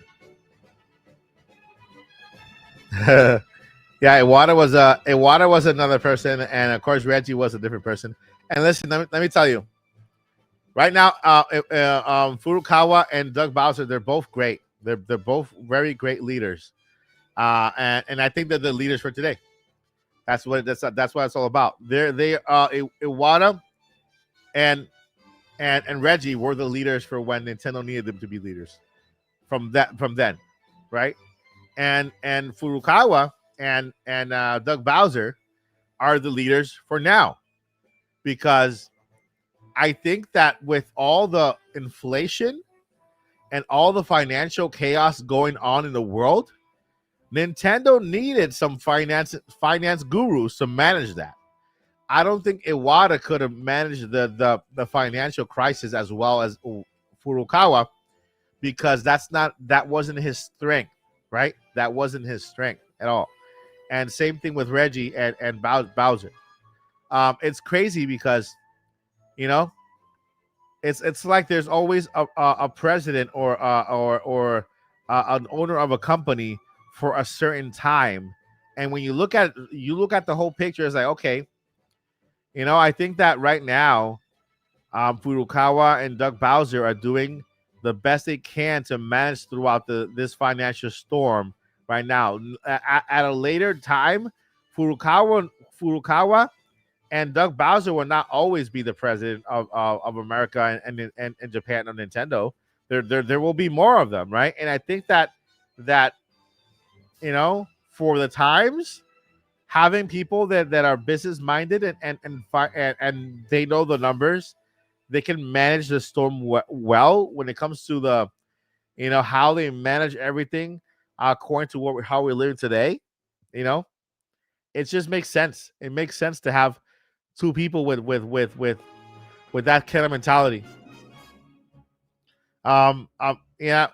Our game again. That the question of the live stream: are video games too expensive on Nintendo Switch 2? I'm gonna answer that question now. I think they are. Number one, they don't have to be as high as they are now. You know, Can they go down $10? Yeah, they can. $10 is $10 a lot? Yes. For a lot of people, it is. $10 is a lot for a lot of people, and it could really, really help to save that much money, right? And why? Because these games are evergreen titles. The only thing that will change is the amount of time that will take Nintendo to make that profit, right? If this can took me, um, it cost me $20 million to make this can right here, and I digitize this can, and I sell a lot of them at a certain amount of price in order to make what this can cost me, right? It depends on how fast do I want my profit back. If I want my profit back fast, then I'll sell it at $100 a can. If I know my game, if I know and this is the key, if I know that this can is evergreen, what does that mean? It's going to continue to sell. Why? Because it's loved around the world. It's Mario. People love Mario. When people go to Super Nintendo World, guess what? They're going to have Mario in their brain. Go home, play Mario, buy Mario. When the Mario Galaxy movie comes out, guess what? Mario is going to continue to sell. Guess what game is going to be the top seller after the Mario movie comes out? Mario Galaxy 1 and Mario Galaxy 2. Now, with that knowledge, knowing that I have an evergreen title in hand that will eventually and eventually give me my investment back, and even a few times over, why not, okay, I'll wait just a little longer for my investment and give the fans their opportunity to jump in and play this game. And so therefore, I think Mario Galaxy 1 and 2, they are I just feel like, for me personally, they are good HD. They're HD and they're 4K remasters that I feel that they are worth the $40 to me, but I can see how they can be worth $30 each for somebody else, and I believe that both points are valid. Nintendo could have given us each $30 for each game and still made the profit, especially on remasters, because it doesn't take them as long to make these remasters as they do a game from the ground up. And so I can see how, in this era. So listen, in the main topic of it all, yeah, or the main idea, or the what do you call that? The When you look at it, when you read a story, there's the main idea, right? There's the main idea of the story. There's the heart of it all. The heart of it all is that we have to stop blaming inflation for things, you know, or even tariffs. The main idea is that people out there, are in a position where it's hard to afford eggs or milk or basic necessities. And and I understand no parent will ever buy a video game over buying groceries or food for their table, right? But that's the worst. That's just the world we live in, right? This is the entertainment for us, and I know it's what do you call that?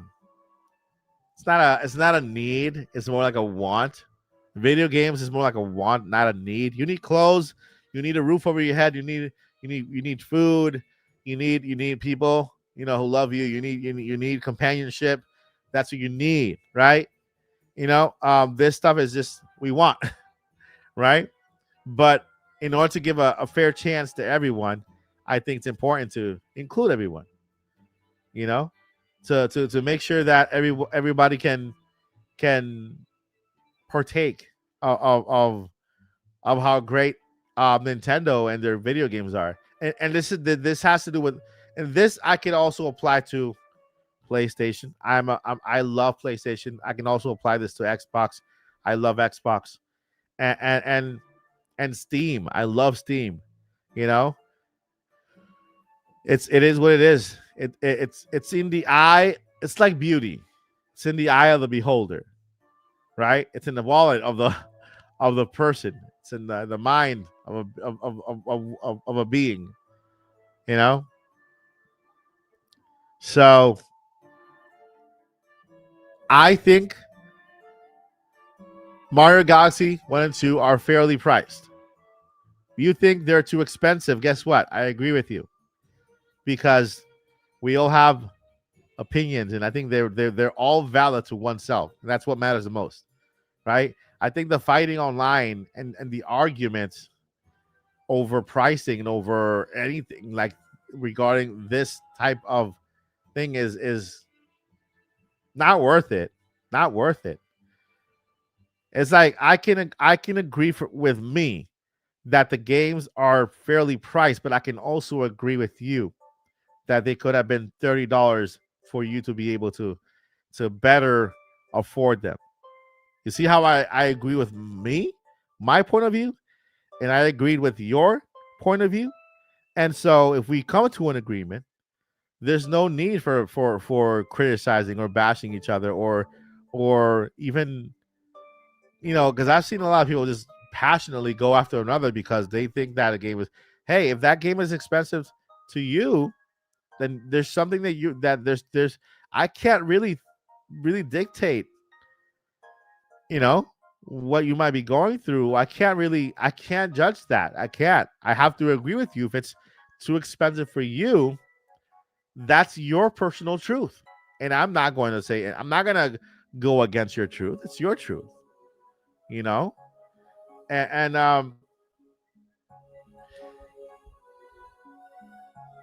video games are expensive. Nintendo Switch 2 is an expensive console. All we can hope is that Nintendo comes through when it comes to let's look at this. This is the perfect example right here. That Nintendo comes through with their promises on pricing tiers because I'm sorry, this game, Yoshi's Magical Mushroom Book or whatever, right? This game, Tennis Fever, and Mario Galaxy 2 shouldn't be in the same level. They shouldn't be in the same tier, right? And that's how I feel. Having Mario, having Donkey Kong also. Like, did they release? No, they haven't released. They haven't even released. They haven't released the pricing for these games yet. I don't think Mario Fever got a price, did it? Available on Nintendo Switch, February 12th. Oh, this one has a date already, so it has a price. $70, right?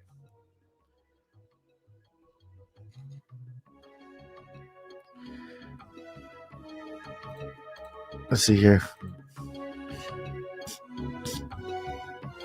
Yeah, Mario Tennis is $70. $70.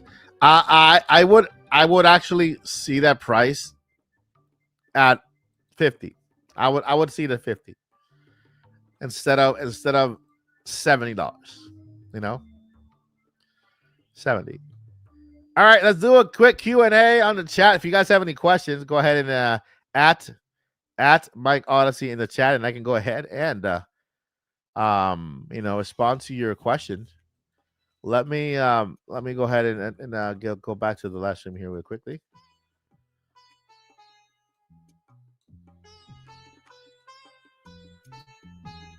All right, so if you guys have any questions, let me go ahead and start highlighting a couple of the questions. Like, you don't understand, I have to see here.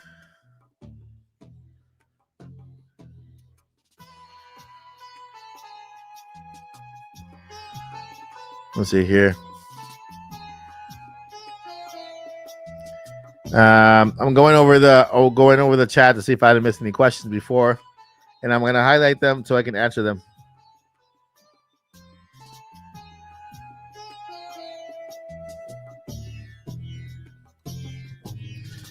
Let's see.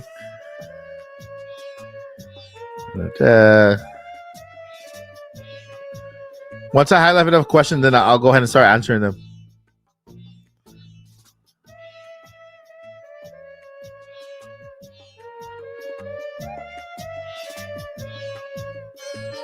Let's see.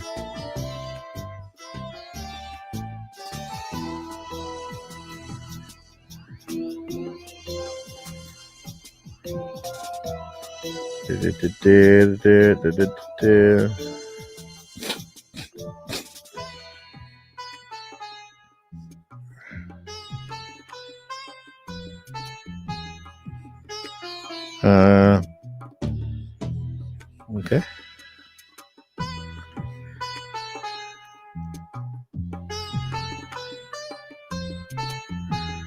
All right, let's see here. I saw a question. I'm not sure if it was directed at me, but chat, if you could tell me if it was. As it said, why are you so angry? So was this directed at me or was it directed at somebody else in the chat?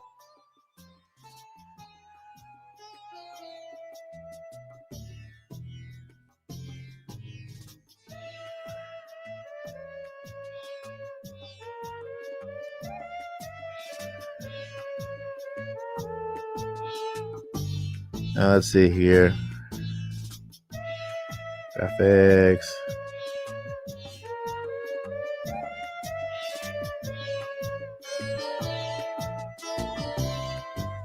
All right. All right.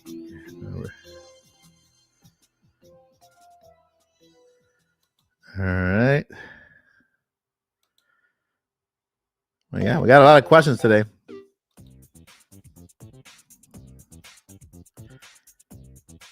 All right. Let's see here.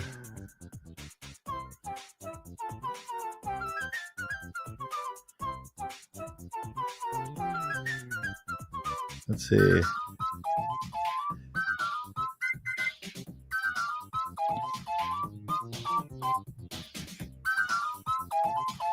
Let's see.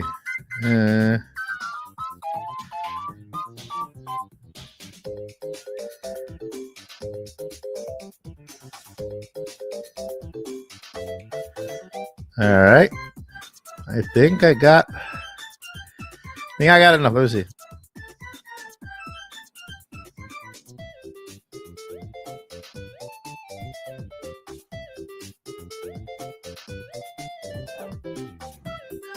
All right. All right. I'm gonna answer these questions.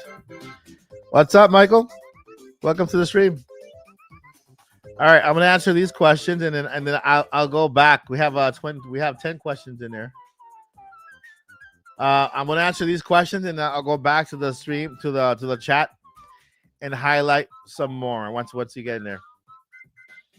All right, so what happens if we stop playing Nintendo games or send some emails to them letting them know they have gone too far?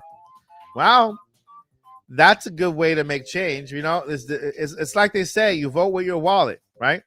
You vote with your wallet. You let Nintendo know these games are too expensive. I cannot pay this, and so Nintendo gets the message. They lower the pricing.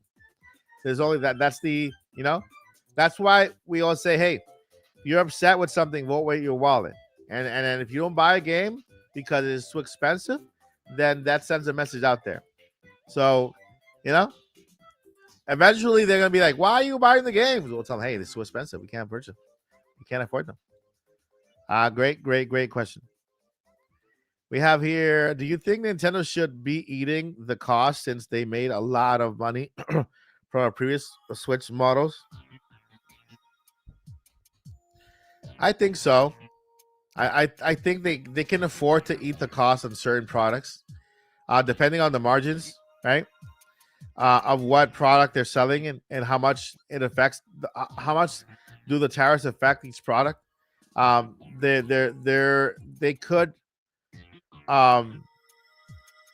could eat some of that, or even find a way to not eat the entire tariffs, but some, and give us a lower price.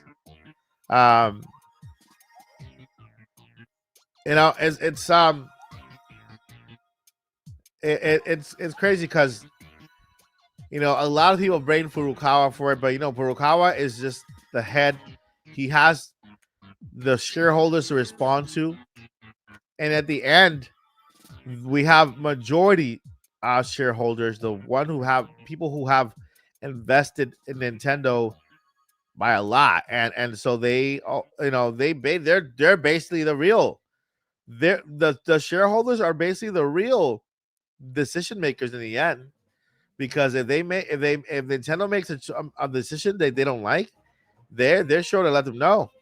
And that's why we have all these fiscal meetings with shareholders, because Nintendo is constantly trying to make sure that they're happy. They are at the end, they're the ones that are paying for the video game development, right, with their investment, and so they want as much profit as possible, and that's the problem. Sometimes to get that, we end up paying a little more. But yeah, I also think Nintendo can take measures into their own hands and make certain changes so that the tariffs don't affect so much, and they don't have to eat that. Maybe they have already. Maybe what we're seeing is something they're getting rid of, stock they've already worked on, um, that come directly from those areas that are affected the most by the tariffs, and they just want to get rid of that, and then eventually maybe start making their own um, at home, or bring it or open a plant in the United States so that they can kind of bypass that. But I do believe they made enough profit to, you know, give us some leeway. Are you excited for early October? What is happening in early October? Galaxy 1 and 2? I mean, October is my birthday, so I'm excited about that. I went to my local Hobby Lobby, and everything was Christmas. I'm like, oh my goodness, I'm so happy. It's so near. Like, Christmas time is here. It was just exciting. I like this. I mean, I know they're too early. They're way too early, but I was excited to see it. I'm excited for Galaxy 1 too. Yeah. I'm probably only getting Galaxy 2 because I have Galaxy 1. I have Galaxy 1 from the All Stars. So I'm probably only gonna get Galaxy 2.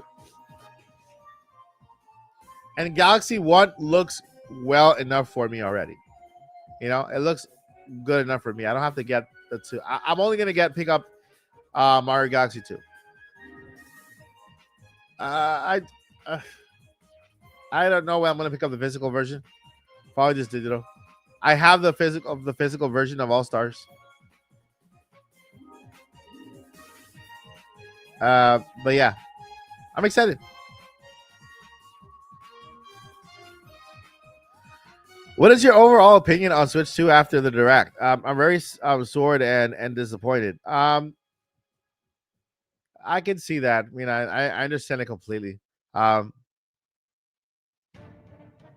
I think it's because it's at this point, you know, like at this point, we just had another Nintendo Direct, and there are major players that are missing off the board.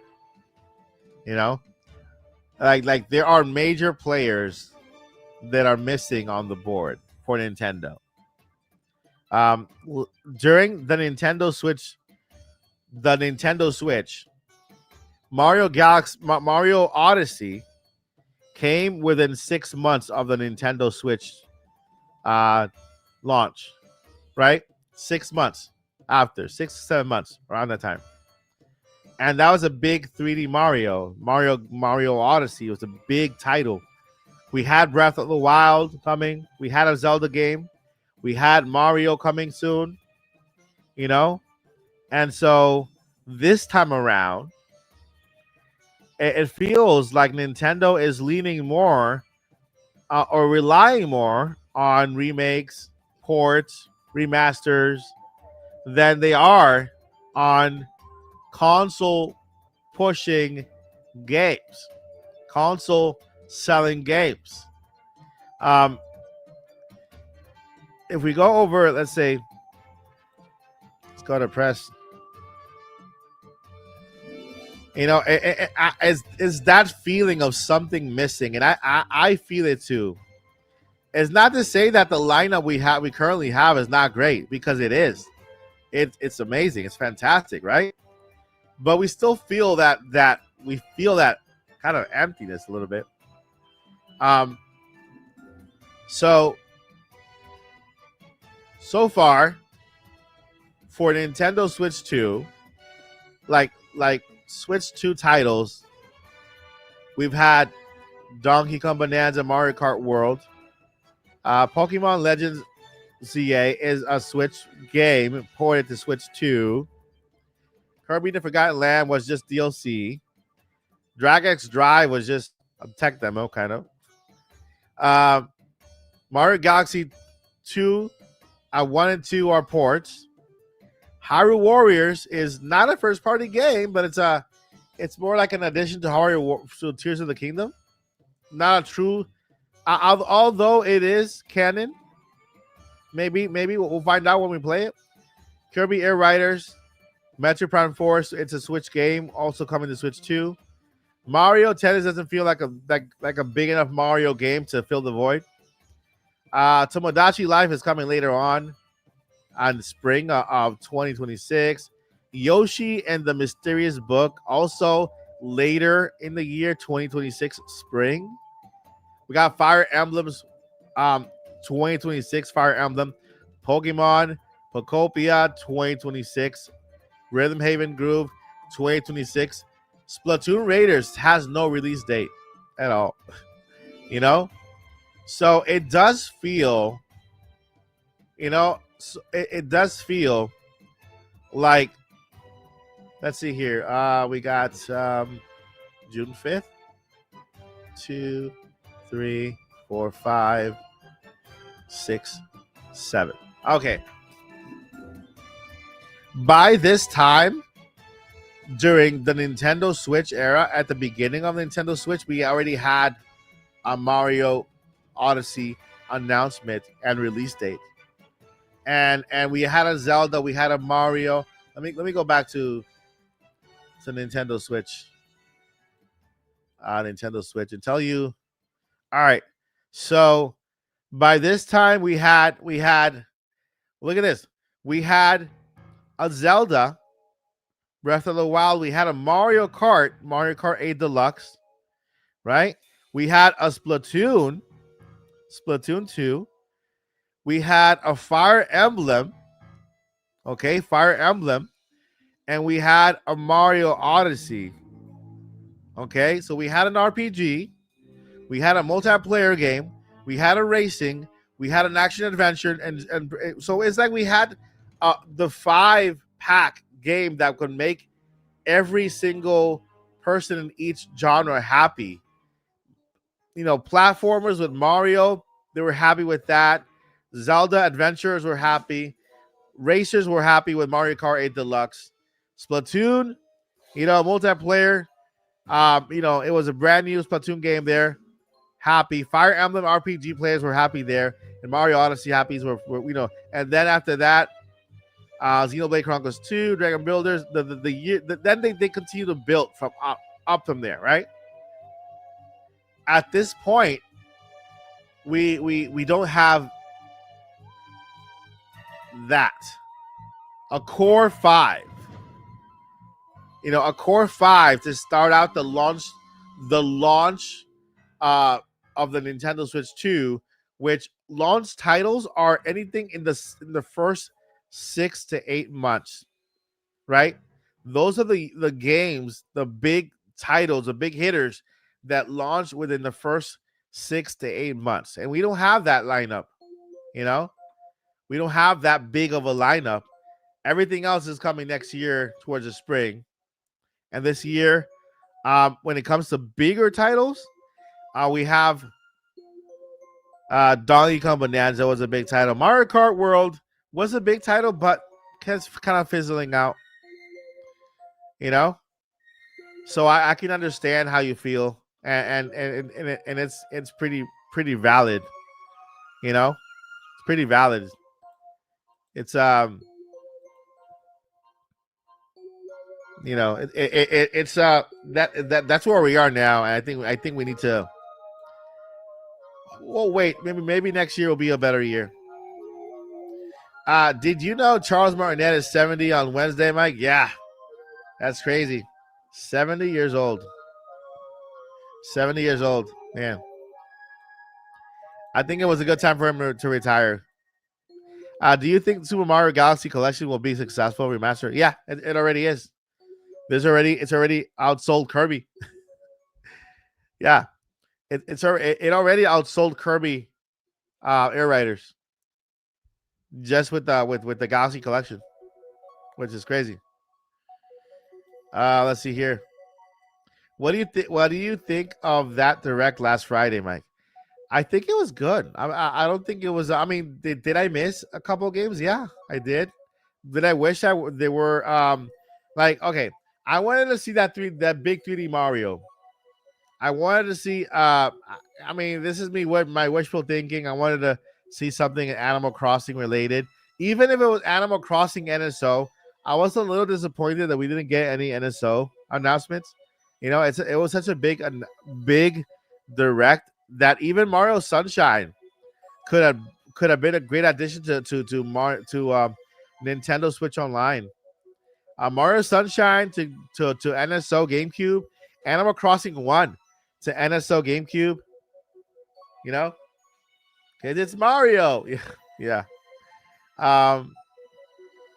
I mean, Mortal Kombat Collection was pretty cool.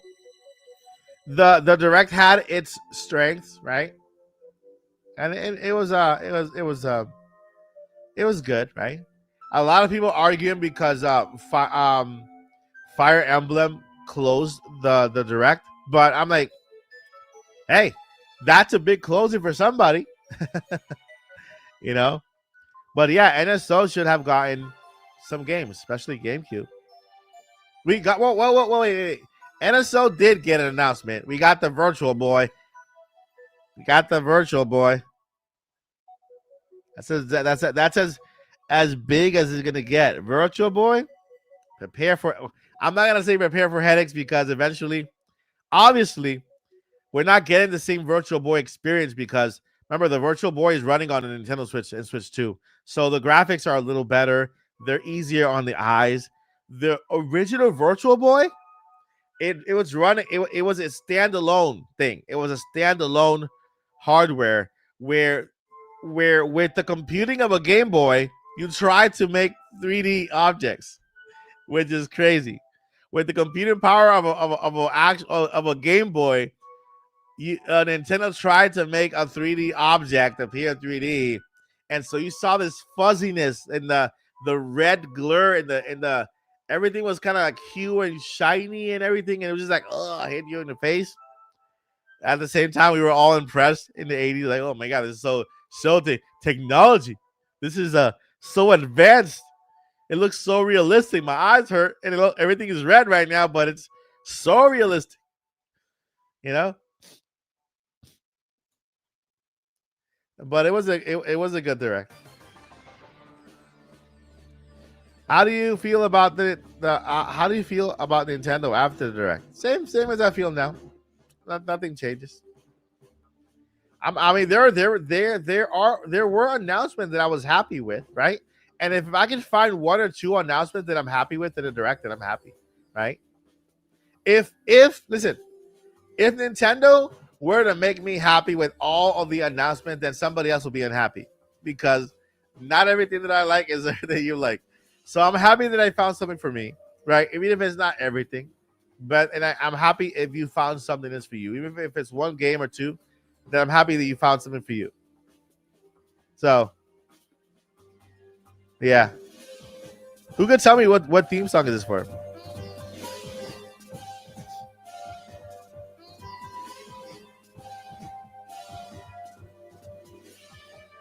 Let's see here.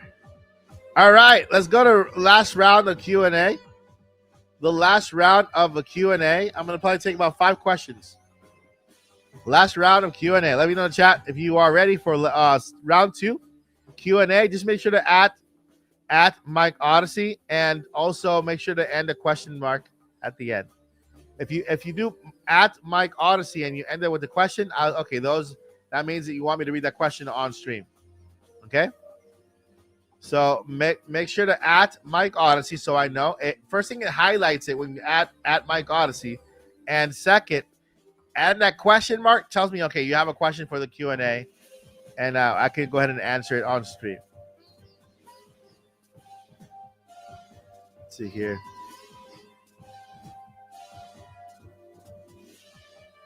All right, so far, X is winning with viewership. We got 51 viewers on X. We got 35 on YouTube. So YouTubers, YouTube watchers, make sure to share the stream so you guys can climb up there. We got X with 51 watchers, 51 viewers. Shout out to everyone watching, by the way. Thank you so much for being here. we're gonna have a contest one day. Between the viewers on X and viewers on Twitch and the viewers on YouTube to see which one wins the higher viewership, and the higher viewership will get a giveaway prize.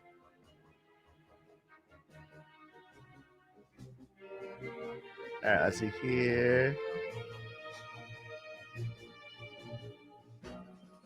So far, just one question.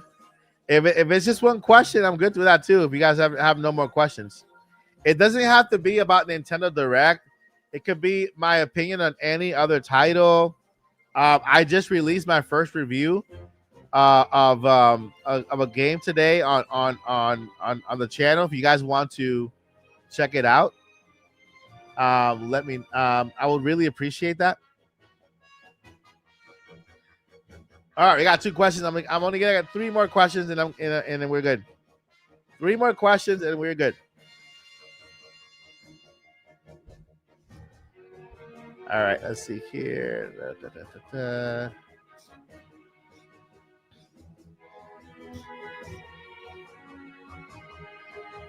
Two more questions. 2 more questions.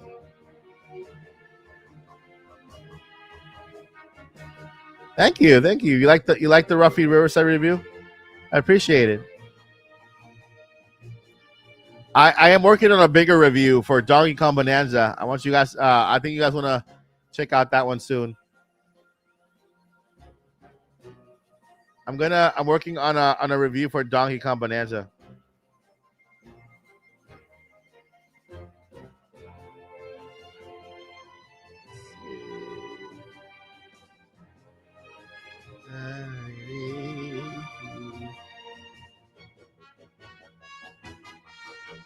All right. How do I do it? You just did. Michael, you just did. I got your question. 2, 3.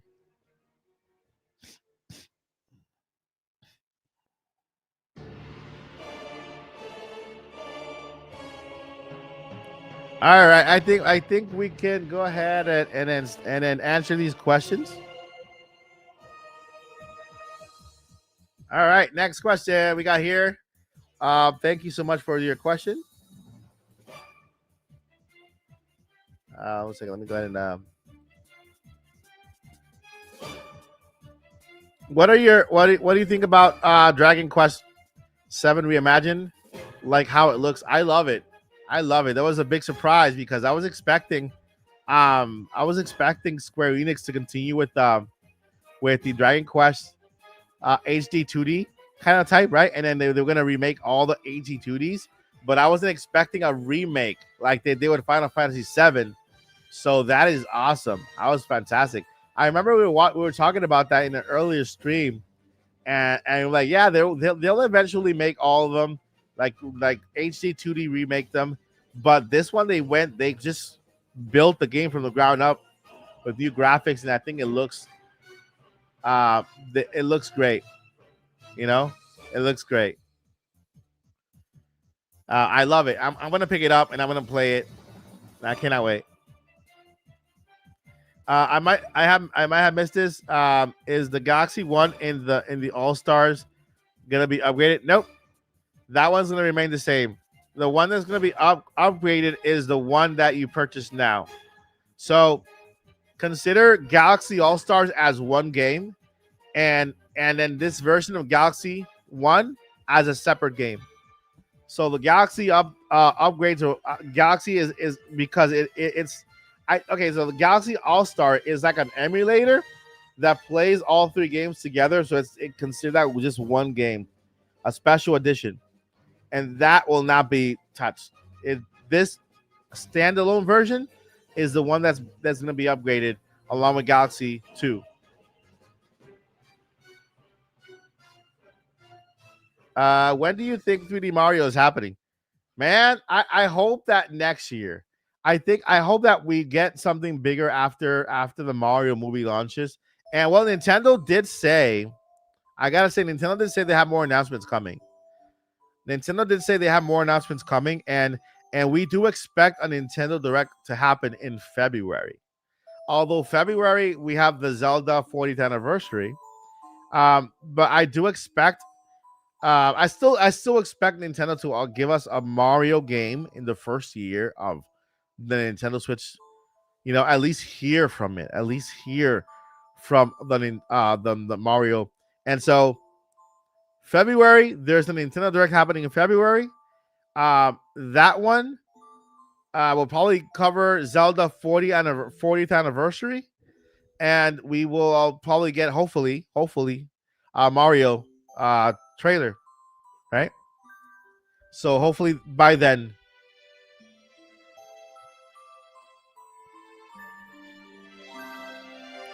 Mario Galaxy 1 upgraded in All Stars coming. Nope, nope.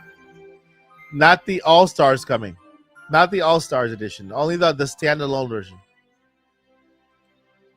What level are you on DK? I beat DK. I beat all the levels. Well, like you go deeper and deeper and deeper to the core. But yeah, I beat DK already. DK is an awesome game. I am a little bit surprised. I'm a bit surprised that we got DK DLC when the game is 2 months old. When the game that needed DLC the most was Odyssey. I mean, World, Mario Kart World.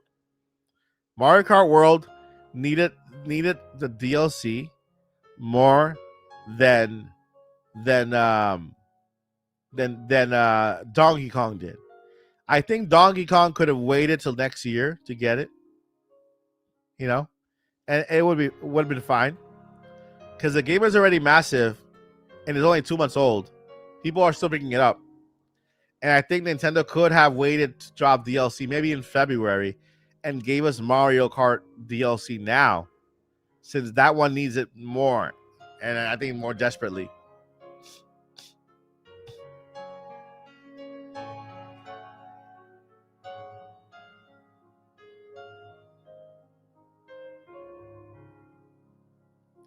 Yeah, and it's very that's another thing, that having the price point that they have now, and then on top of that, charging you. Speaking of charging you an extra $20 plus, you don't get updates anymore for NSO. So I did not pick up the DLC. No, no. I probably will. I probably will. But I mean, I just got done playing with Donkey Kong Bonanza. I rolled credits. You know, I rolled credits, did a little more than that, and I'm like, you know, I played this game enough already, and so I'm taking a break from it. You know, it's like I've already played this game enough, and I don't want to go back to it for a while. It was great. It was brilliant, but there's other games that I want to dedicate time to, and so I'm gonna get it later on, like later on. I think Nintendo Land said on X that the game didn't have much added to it. There were no extra stories on there. Just more like an island to bash and to break into stuff.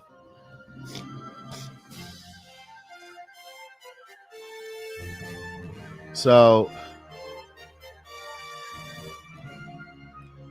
yeah, that is the thing. My friends, I hope you guys have enjoyed the stream. Today's what? Happy Monday, everyone. Happy Monday. Tomorrow I will be back live streaming. We'll be playing Mario Galaxy on stream.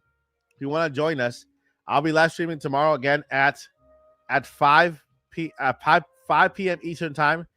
We will be playing Mario Galaxy 1.